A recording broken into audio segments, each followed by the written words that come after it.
Nagpasalamat naman ang lokal na pamahalaan ng Sorsogon sa maagap na pagpapadala ng tulong ng pamahalaan matapos ang pagputok ng bulkang Bulusan kaninang madaling araw. Sa katunayan, ayon sa DSWD, nakastandby na ang nasa higit 200 million pesos na halaga ng kanilang assistance. Si Kit De La Cruz, pilote ng Radyo Pilipinas, sa Balitang Pambansa.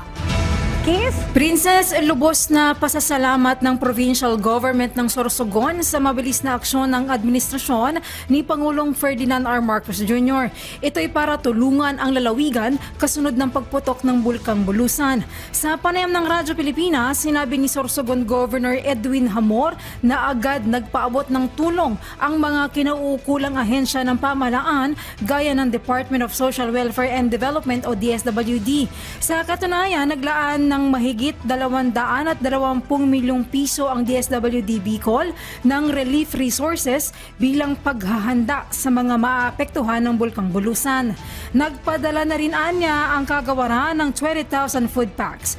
Pagmamalaki pa ng governor, 10 days ago pa silang nakahanda dahil maigting ang monitoring sa mga datos mula sa FIVOX. Inasahan na rin anya nila ang panibagong aktibidad ng Bulusan dahil sa malakas na pagulan kahapon. Sa ngayon, kalmado na ang bulkan. Gayunman, hinikayat ng provincial government ang mga residente na magsuot pa rin ng face mask para matiyak ang kaligtasan ng lahat.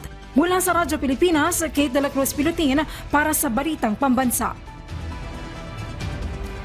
Maraming salamat, Kit De La Cruz, pilote.